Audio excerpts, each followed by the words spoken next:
Alright, Reichenfaust talking points here for episode 4. My tagline opening up. Stewie and Brian ain't got shit on Calvin and Hobbes. And Seth MacFarlane is a little biggity bitch for stealing the original Boy Genius's ideas. The stupid son of a bitch cannot come up with any idea of his own. He ripped off every single character in that show from series of comics, from The Simpsons, from many others. And people seem to forget, because they always look for The Simpsons influence and the Peter Griffin stuff and Lois.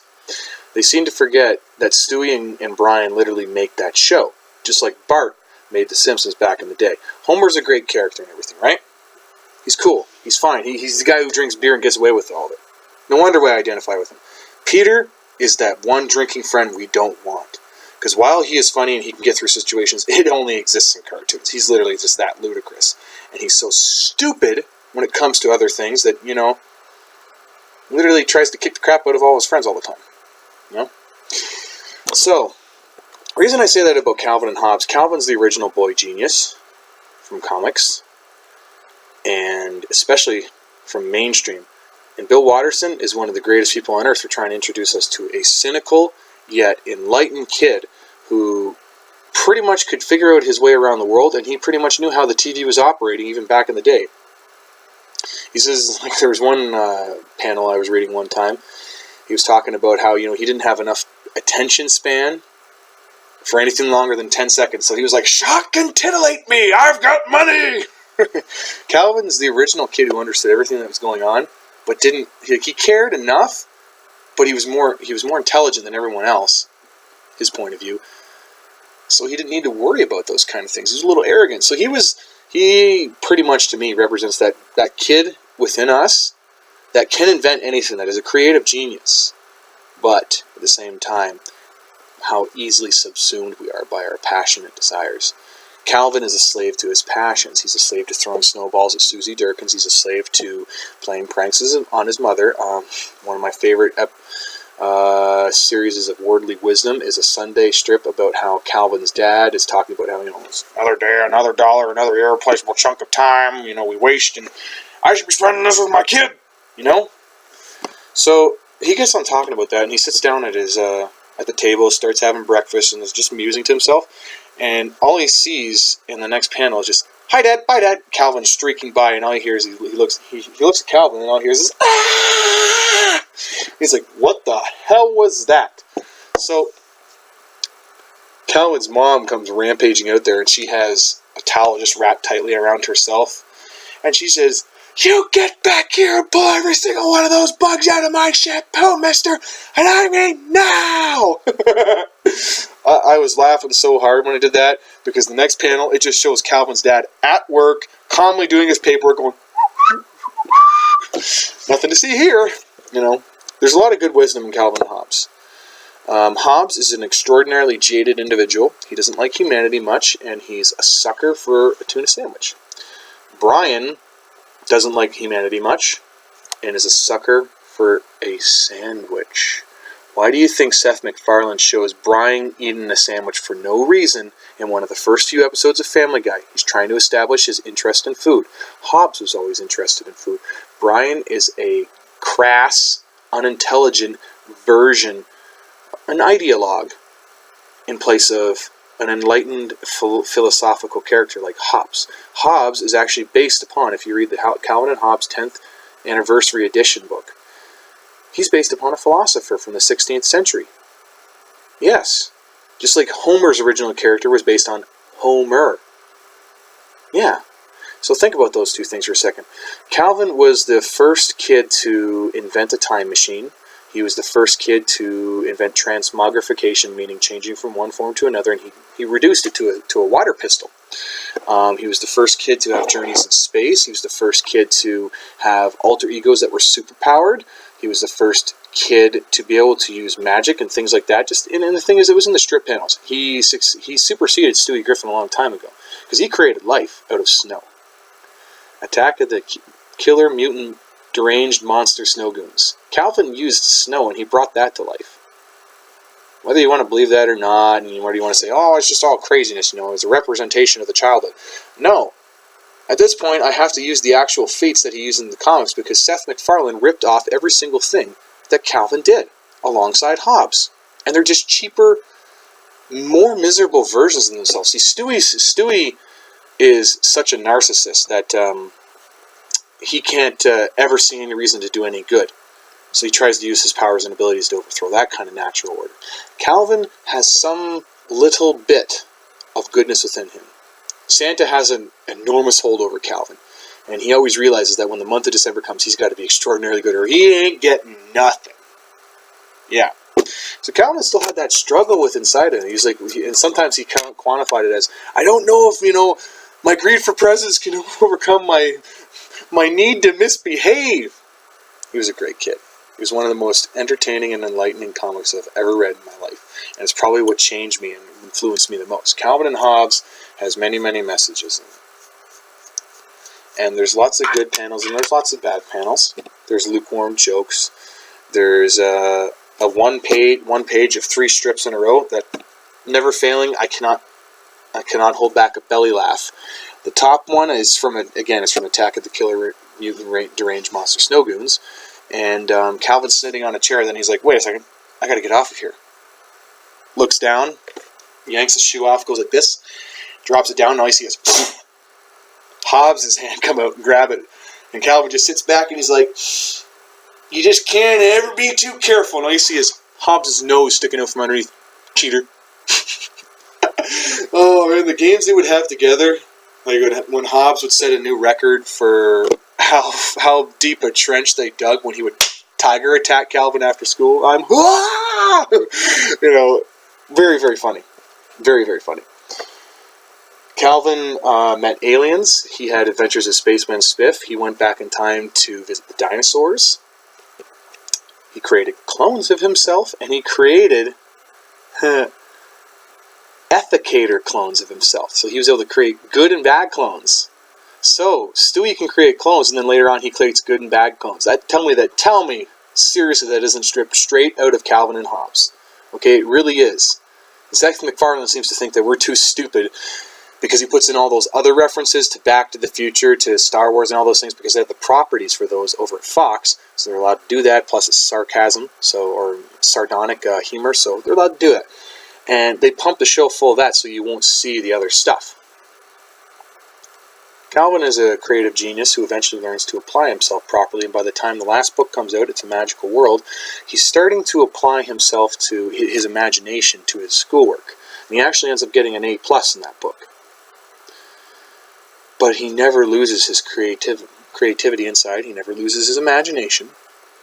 He keeps moving on and on with it, right? Calvin can teach you many, many things, and so can Hobbes.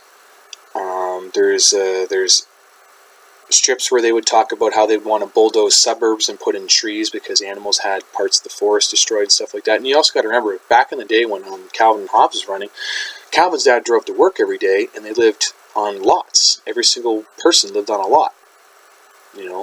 Susie Durkins one time, when her mother wasn't going to be home for a bit, her mother sent over to Calvin's place because they were far enough away that they didn't want anything bad to happen. Because a kid can get into some stuff when they're at home, and then especially when they're 6 years old, they're very curious kind of thing. Well, that's what happens. So, anyways, moving on with that. Calvin had so many feats, he even created worlds sometimes. That's a direct feat I'd see that because his imagination takes on real power. Calvin is one of the kids who can actually take his imagination and put it into real effect. And that was before Stuart Gilligan Griffin came out of the womb. So even if Stuart Gilligan Griffin came out smart enough to bomb Europe and all that kind of stuff, and he created his own universe and stuff, I'm pretty sure, I just think that Stuart Gilligan Griffin and Brian Griffin are complete rip-offs of Calvin and Hobbes. Even though there's a lot of disclosure information in Family Guy, like for example, I think it's season 5, where Tom Tucker says, Joan Rivers is going to talk to us from beyond the grave. Well, Joan Rivers died in 2014, so they predicted the future. Either that or Seth MacFarlane knew ahead of time that was when Joan Rivers had met Michelle and Barack Obama. Because celebrities got that inside track. They really do. They know much more what's going on a lot of times, or at least they know their own version of what they're told. Okay? And you have to be really careful about something like this, some of the information you play on from that, but I'm pretty sure that is the truth with that. So, anyways, Calvin and Hobbes. What else was there in there? Because I know there was a Galaxoid and Nebula are two of my favorite characters when he gets the when he sells the Earth into slavery for 50 leaf collection, and then they sell him back the planet. Oh man, that was a good one. Yeah, so they pretty much stole everything. Family Guy stole everything from everything else, but I just wanted to mention that about Calvin and Hobbes because those are two of my favorite characters, and those guys really influenced me. Now, one thing I forgot to mention about Gotham, with the perspective you need to put on that. Okay, just like I said, Calvin is the kid that has the innocence and has the creativity, which the school system is totally admitted to breed out of you by now. Jim Gordon is the public waking up. Jim Gordon is the naivete of the public who is ready to do something. And as he goes through and finds things, that's why I tell you to trust your first instinct when it comes to these things, because, well, Jim Gordon finds out later that he's right about everything. That he's right about, oh man, there is someone above Falcone. So you are the public, you are Jim Gordon. I am Jim Gordon. We all slowly are starting to find out these things where, oh man, the Democrats really did have, they really did mess up that election. Oh man, that's really messed up. The FBI really did know about Nicholas Cruz 39 times before, the whole thing went down. It's shocking, and it's terrifying, and it hurts. And I don't really like using certain celebrities' point of view, but I was watching a video with Lady Gaga recently, and she pretty much outed the reptilians on national TV. She said the evil is always here. It is invisible. It is a snake. Okay? It's a snake. And it's always looking to... And this is interesting because Gaga is technically on the side of the left, but she came out against intersectionalism because she talked about how they like to subdivide us into more and more groups, so when they come down, they can smash us and shatter us even more. And we're already like a shattered pane of glass. It doesn't take too much to go through it as a collective weight, right? So instead of humanity being another fist, like, that Rocky scene where you see the two gloves smashing together, well, this thing's already like this. It's already a broken fist, and it's maybe got one knuckle, like this, punched in, and so this thing's, take it right out, right? No resistance, because the bones are already broken in this hand. It's not cooperating. This hand's trying to fight this hand. The thumb's trying to get them all to work together. And then along come the reptilians and smash you apart. Lady Gaga said we just need to dispense with the evil labels. Gun owner versus non-gun owner. Left versus right. Gay, heterosexual. She told us we need to dispense with that because evil loves these things, because it can just push us into further and further bouts of insanity. Right? You have to be careful with that. So Jim Gordon, even as you go through, and you can't blame things. You have to just keep trusting your instincts and keep trying to find things out. Don't take others for their words. Don't even take me at my word. Go search the stuff that I talk about. Go to divinecosmos.com. Go to exopolitics.org. Go to Stillness in the Storm. Okay? I really recommend these to you, especially if you're a sciencey fella. Go to bibliotecapleiades.com because that has all the information for the science, and there's a lot of good documents there on zero-point energy, and there's a 600-page document by a German scientist on a complete method for electromagnetic energy from the vacuum. All right? So Jim Gordon, again, you have to trust yourself as you go through these things. As he's going through the mob at the start, he thinks it's just a mob, but organized crime and crime have been around for a long time. So, if we're in a perpetual cycle of boom and bust, that's what they're inducting you into the further orders of the insane. They start with the Viper drug right off the bat. And that's why, I used to be really frustrated with Gotham and with other movies and stuff because of the fact I thought they were really, really soft on what they were supposed to be doing for the storyline. But then I started realizing, besides the propaganda stuff, the aspect I look at these days, that a lot of these movies, like The Incredible Hulk, that was an origin movie. That was the first time Hulk was really, really strong. And if you think about back then when he was the Savage Hulk, the early feats, well, they weren't stupendous really that stupendous. So he was really that building wrecker at the time. He got stronger and stronger as things went on, as gamma started oversaturating him. You know, but so Jim Gordon, you're introduced to the stair steps towards the insanity that is actually going around right underneath your very noses. How 1 million children per year disappear. Vets for Child Rescue, please check that one out. Okay, it's really, really important for the overall breaking of the elite. Because when Contraland comes out on Netflix, that's going to shock the hell out of every single person on this planet. Because most people who pay attention to Netflix, they aren't like me. They aren't looking for conspiracy. They aren't looking for the information. And I like Netflix because I like some stuff on there. Okay? Now, I wanted to jump back to Wolfenstein for a second. One thing I forgot to mention about Wolfenstein 2009. There's the level where you're trying to eradicate the Knockstone project, and you don't realize how big it is. You just got information to go to this farm, and then you go underneath that farm, and it's a 70-story military base that's buried within the ground. Deep underground military base. Dr. Engineer General Hans Kammler. He was the one who was responsible for setting those up, and Igor Witkowski in The Secrets of the Wunderwaffe starts talking about these days how he's declassifying Polish documents and has found literally the mines of the Germans over in Posen, which used to be part of the Prussian kingdom, which was part of Germany, East Germany, during the day before Stalin took all the territory back. So what people don't realize is that, half of Germany is gone today. And it's, people say the Teutons didn't have any rights because the Polish gave them that land years and years and years ago. Okay, well, they settled there, so I don't know about that. And they were given the land. Okay? And then the Polish took the land back after the Second World War because Russia took eastern land from them. And Stalin said in a speech, he said, the land that you must be recompensed with will come from Germany. As far as we move the border west, you will move your border west. And Stalin was truly trying to upset a lot of balances there. He was trying to maintain the empire, the Russian Empire. Because like I said, Stalin wanted to be an emperor. He wanted the power of the Tsar, the Red Tsar book. Go read that. He loved the control it had, but he did not like monarchy. Because certain things that he was very vehement against certain forms of systems, because those he believed were the true lies of the world, the true Satanist stuff. But he got turned into a Satanist by virtue of hating God, loving Darwin, and loving the theories, even though it's seriously under question these days. Like I said, look up Jean Lamarck. Best theory about how things work, the theory of epigenetics. So, the deep underground military base you're shown in Wolfenstein 2009.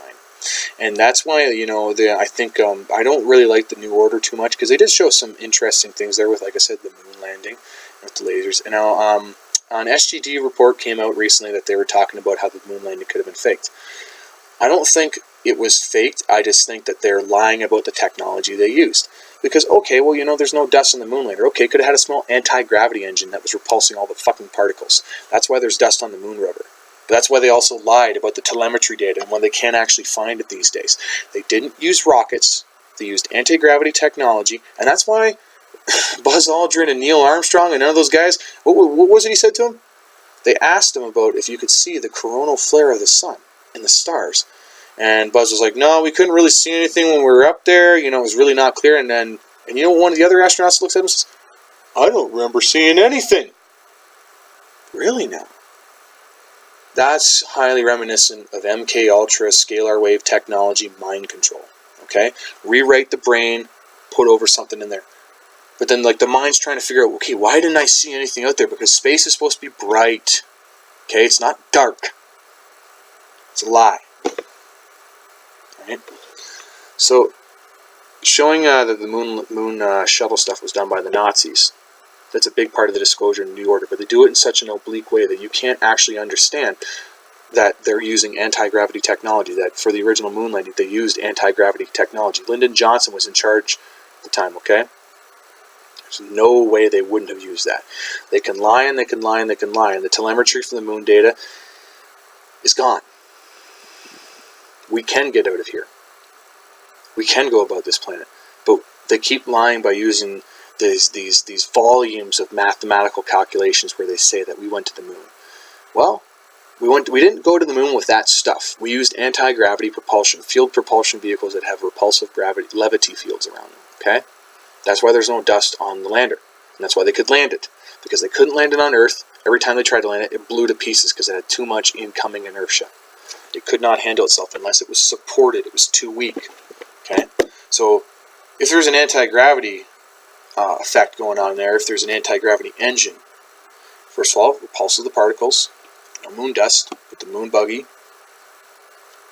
Moon buggy is a big mystery, people. Why would they pull, like you see on the SGD report, why would they put an extra 7 tons onto the lander? Unless weight was not a concern. Either it's totally fake, or it's so deep in the black that most people can't see it because they're skeptics, and they consider Tom Bearden to be not, like, talking truth. Like, all that kind of stuff, right? So that's why you have to go really deep into the alternative science. You have to learn, where did this come from? What is this going to do? How could this account for what I know or what the data we've been presented with? Again, video game disclosures. One thing I actually wanted to talk about real quick, Avatar. Avatar, not The Last Airbender, the Avatar movie that James Cameron did. First of all, they're trying to show you the holographic universe and how holographic things really are. And it was also a soft disclosure of soul transfer technology that ETs manage, apparently. Some higher form of the Greys apparently manages that. Like I've explained to several of my friends, there is no, your soul can't be absorbed and it cannot be harmed. But there are those races who are so advanced in technology that they can destroy the connection between the spirit, the soul, and the mind-body complex. Because what many people are coming to realize, the brain doesn't work like a freaking terabyte hard drive. You don't recall individual bits. You create your external reality out here, and you create your internal reality at the exact same time.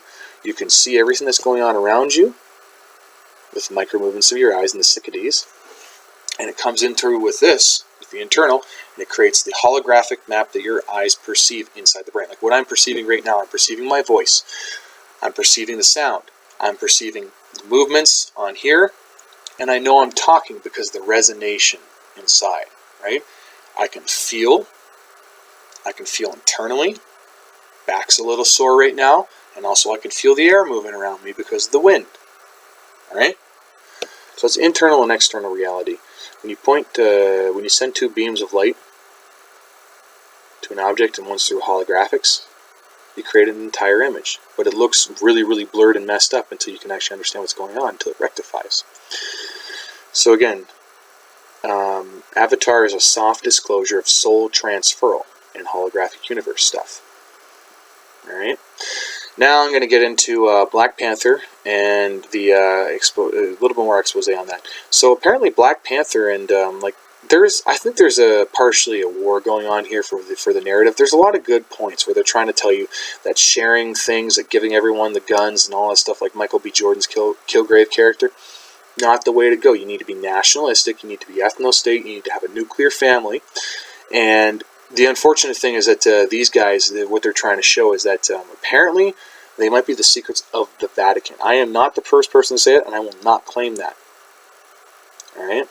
The secrets of the Vatican are the secrets of Atlantis. Like I told you about St. Augustine and the Chronos screen, that all comes from Atlantean technology, because only elites know about crystal technology for the most part. Only the elites know about crystal quantum computing and have, computers that are big enough to summon Lucifer and stuff like that through the Abyss and through the qubit computers in CERN. Now, I know that's jumping all over the place again. My brothers actually told me I'm really discordant in these things, but I'm just trying to shotgun free information out to you guys. I don't care about monetization. I don't care about advertisements. I don't care about any of that stuff. Alright? Disclosure. Full disclosure. That's what I'm trying to get going. I'm trying to help with this. So, Black Panther is the secrets of the Vatican. They're trying to show that the minerals they mine, the crystals, because that's what it really is vibranium is an element that self-oscillates and self-organizes, I would say. It is a 0-point generator because of its specific, probably supersaturation of elements. It's not natural. Vibranium was never natural in the comics. Like I told you about Universe X, vibranium was made to create celestials. Okay? So a material that can channel the enormous energies of divinity, mysticality, and scientific forces into one being and create a conscious being. That's what the celestials do. That's how they create their own. And that's why they're so powerful in Marvel. They're above gods. Each and every one of them is strong enough to take on Galactus until Galactus really unleashes his rage. So oh darn, I lost my train of thought. But anyways, Wakanda. So the super saturated self-oscillating element. It's a lot like, it reminds me of the description of Ilya Prigogin's non-equilibrium systems and how you can reach a zero-point energy charge through open systems paradigms. And that just reminds me of the description of proper palladium-deuterium cold fusion. Like I said, you have to have a super saturated element, so there's no diffusive ability. And once it's energized, it creates more energy. So vibranium is a zero-point metal, they're trying to show you. Ergo, zero-point energy, release of technology, energy shielding, weapons of a completely new order, internal powers, monatomic gold elements. That's what they're trying to show with the Panther bloodline, I believe. Monatomic gold elements and superconductors that can ingest it. Vancouver Ormus is a good place to go if you can get any of that stuff.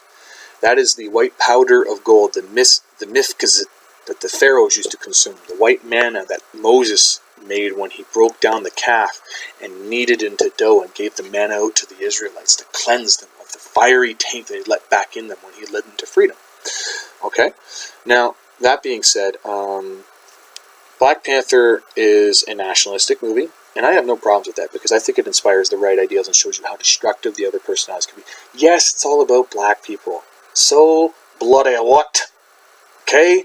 PJW, Paul Joseph Watson, I love watching you, man. But damn, you get too furious when someone's trying to tell you what to do. You're like, I'm not gonna do it! Black Panther's a piece of shit! It's a piece of shit because you're trying to tell me what to do! Paul. I understand your fury. I really do. Okay? But we don't need to react that way. Just need to pay attention to the plot points and educate people on them. Okay? They are purporting that they are the strongest nation on Earth, that they're a secret nation on Earth, that they're a self-isolated nation on Earth, and they have the greatest spy network all across the world, secret technologies and hidden bases and all this kind of stuff. That sounds exactly like the Vatican. It's an allegory for the Vatican because the Vatican is also a hidden race of people, an ancient bloodline. That's why they all wear those mitre caps when they're being photographed. Because the pre-Adamite bloodlines that remain on this planet have elongated skulls that cannot be accounted for by binding. Your skull does not grow into a point because this frontal part of their skull would be squashed. It would be a complete elongated thing because they'd have to bind this part here and force it to grow oblongly. The frontal part of their skulls still looks normal. It's not squashed or deformed or stretched out. Therefore, they're not created. Well, they were probably created in God's image. This is where I differ from Stephen Quayle. Okay? Aliens were probably created in God's image. It's just they chose to shed the light of God. That's what the Nephilim really are, and that's what the Anunnaki have done. They really don't like God's light because they don't want to work for God. They don't want to work with Him. They don't want to work with the universe. They want to be the best, the most powerful. So the Vatican is getting ready to release its technology, is what this film is supposed to be telling us. A secret race. They're trying to get us to, and that's where I could see that it's not Alliance propaganda, that it probably is. It could be Vatican propaganda alongside the New World Order, is that they're trying to get everyone to accept them. They've been there for a long time. They got some secret stuff. We can just let it out.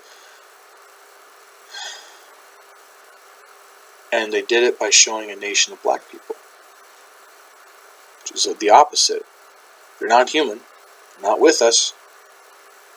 They may not be against us anymore, but they're definitely not with us. Okay?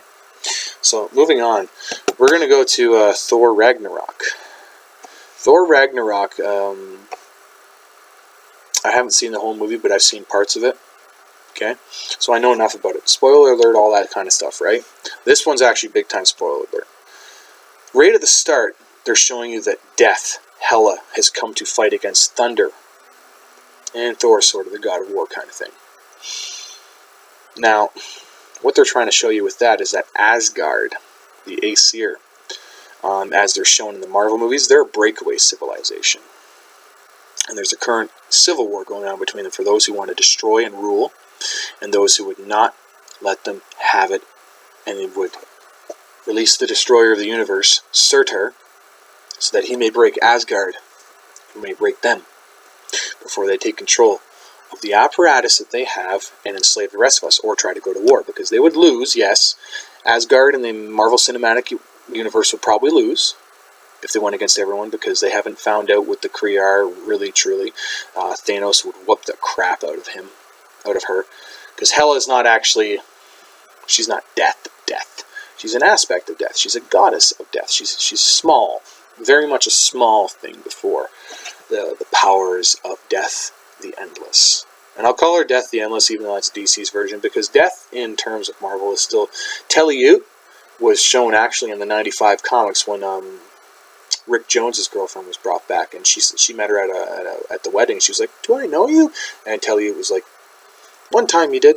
And she walked away, and you couldn't see her face, but she had that spiky black hair, she had that tank top like she has in DC. And the thing is, I'm pretty sure they did this because it was during the crossover time of Marvel versus DC.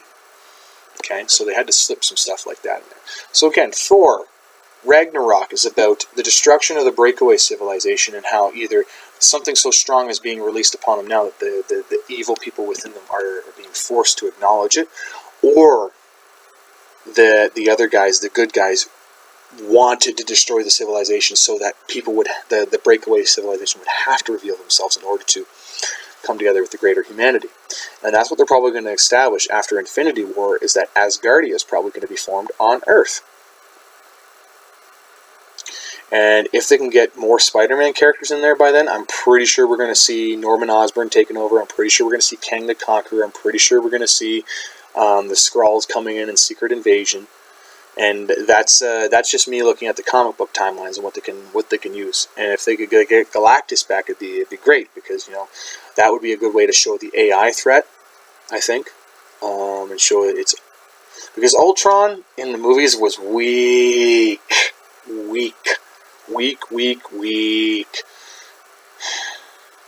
During that time when the Age of Ultron came out, there was another comic that came up called Rage of Ultron. And Ultron's opening move was to make the moon Titan, into a giant mechanical machine and hurl it at the freaking planet Earth. And they're like, that's his opening move, holy shit. Yeah, ridiculous, right? So you need to establish the fact that artificial intelligence is even greater threat than the New World Order.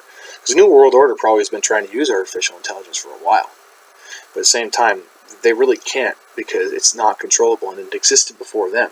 AI has been around for a long, long time. Do you think you were the first race to create AI? That's really arrogant, my friends. Very, very arrogant. AI has been around for a long time. The universe, we don't actually know how old it is. We can say it's 13.2 billion years old, whatever. Big Bang is not true. It's not real. It never fucking happened. Maybe 100 trillion years ago. And I'm not trying to be a Scientologist with that, because Scientology is... L. Ron Hubbard worked with Aleister Crowley. Don't ever trust any of that stuff, okay? So, the breakaway civilization is being destroyed. The Vatican secrets are getting ready to be released. Calvin and Hobbes was the first boy genius and companion character set. Alright? They were inventing time travel and duplication and effication and all those kinds of things. So, go back and read some of that stuff. Take a look at the Ragnarok movie and the Black Panther movie in New Light. Look for the hidden messages. And again, go back and take a look at those Wolfenstein games, because especially I said, the dot you should technology in New Order. That's pretty interesting stuff. And then again with the stuff that was in 2009 for the crystal technology, for the Vril energy, all those different things. Really, really important stuff, okay? Yeah, is that it, or... No, again. So, again, you got to remember, you are Jim Gordon. You're being exposed to these things slowly. Things are coming out bit by bit. And even though, I'm going to get a little bit on a Stargate tangent, Stargate's said to be one of the greatest series of disclosure by David Wilcock. I really don't think it is. I think it's actually part modulation, because they have a great lie about vacuum energy in there and zero-point energy and how hard it is to produce. They're really, really coercive chemistry, satanic reductionist, explosive technology in there. The Ancients in that series are still purported to brute force creation of pocket universes so they can absorb the virtual charge, the energy charge of the quantum foam from that universe. They create micro-universes, which is really wasteful because we have infinite energy around us at all times. Okay, this Hal Puthoff measured that in an area as small as 10 to the minus 33, the energy density was equivalent to 10 to the 11 powers. Yeah. So we have more than enough energy around us at all times. If we can cause a system that's far from equilibrium to take an energy from the outside and then arrive at self-order, it's not impossible. Fleischmann worked on the cold fusion experiments in the 90s, and there was like 600 reputable results before the scientists descended and pretty much wrecked it through all their wrongful testing. Because unless you know exactly what the parameters of a cold fusion experiment are, you're not going to know when another scientist fucks up on purpose. Like I said, it has to do with supersaturation of the palladium cell with the deuterons. You have to make sure there's no diffusion area. You have to work on crystal lattice type of mathematics. You're looking at topology. You're looking at non-linear equilibrium stuff. You're looking at algebraic geometry. Okay? You have to consider it's more geometry when you get to those kinds of things. Yeah, I think that's it for me for tonight. So again, be Jim Gordon. Trust your first instincts, and try to look at it for positive and negative. You know, eliminate your negative talk. I still negatively talk all the time. I yell and scream at the computer. I can't help myself. Sometimes I get really frustrated about stuff where they have the Florida shooting, and people don't even want to focus on the fact that most of those kids talking out, well, one of those kids talking out, I know for sure, is the son of an FBI informant. Sorry, FBI agent. And then other guys are, you know, the teachers are texting kids on their cell phones personally. In this day and age, that's not allowed, okay? And then there's other Democrats trying to reject the gun arming laws where, you know, they're trying to arm the teachers and give them safety courses, which is exactly what they should have been doing from the start. Okay, if you want to try to tell, like, oh, you don't need machine guns, you don't need this. You know what? I'm freaking done with that. Full-on gun rights is what I want. You know why? Because I remember the days when people wouldn't mess with towns, because if you came into a town and messed with people, the sheriff would blow you away. Or if the sheriff didn't blow you away, about 10 people would round up a posse and go and beat the crap out of you before hanging you. You know why I miss those days? Because thugs didn't get away with anything. We're in a system where we're perpetuating. People are like, oh, it's gotten better. Yes, mass shootings are down. You know? But shootings are up. The cops don't ever arrive on time. It doesn't happen. Okay? So you can't pretend like scaremongering into more gun control is a good way to go. Like Alex Jones mentioned the other day, Vicente Fox comes on to Bill Maher, insults Donald Trump, says that he's acted tough, so this is what happens, yet fails to mention the 128,000 people that have died in Mexico from gun violence in a country that where it is illegal to own a weapon. I don't know, man. Well, that's it for me today. This is Reichenfaust Talking Points, Comic Disclosure, Episode 4, signing off.